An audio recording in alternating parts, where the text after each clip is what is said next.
অনেক জায়গার নাম শুনি তালতলা, মানে একটা দুইটা তাল গাছ দেওয়া তালতলা হয়ে যায় না, হাজার হাজার তাল গাছ। আসেন আমার সাথে, দেখেন তাল গাছের অবস্থা কি পরিমাণ তাল গাছ। আপনারা তো একটা দুইটা তাল গাছ দেখে মনে করেন যে জায়গা ভাইরাল হয়ে গেছে, তাল গাছ ভাইরাল হয়ে যা। এই যে দেন এক কাতারে যা দেখবেন সব খালি তাল গাছ আর তাল গাছ, মানে গনার কোনো সুয়াও নাই। তাল গাছ ছাড়া আর কিছুই দেখতে না, মানে যেই পরিমাণ যাওয়া যাইব নদীর সাইডে মানুষের তাল গাছ যে লাগাইছে দেখুন, তাল গাছ প্রচুর পরিমাণ তাল গাছ আছে।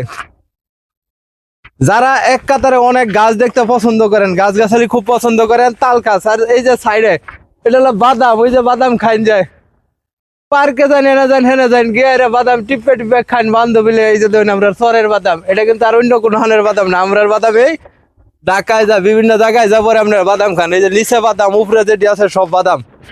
আর খালি রাস্তার সাইড দিয়ে যায়, এটা একটা সরু পথ, হাঁটার মতো একটা পথ, পথের মধ্যে খালি হলো তাল গাছ আর তাল গাছ, মানে যা দেখবেন সব তাল গাছ। তাল গাছ, তালও কিছু আছে, ছোট ছোট তালও কিছু আছে, হইতাছে তাল গাছ আর তাল গাছ।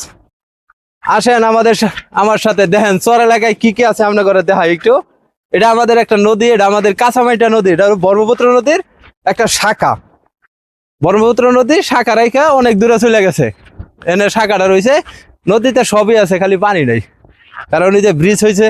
একটা কথা আছে না যে নদীর উপর ব্রিজ হইলে নদী মরে যায়, তো এরকম আমাদের নদীটা মরে গেছে অনেকগুলা ব্রিজ হওয়ার কারণে।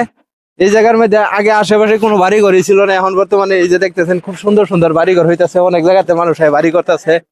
তাল গাছের অবস্থা দেন, মানে এত সুন্দর তাল গাছ, এত সুন্দর তাল গাছ। তাল গাছের খুব সুন্দর একটা বাদাম ক্ষেত, তাল গাছ, ধান ক্ষেত, নদীর পাড় দিয়ে হাইটে গেলে খুব ভালো লাগে।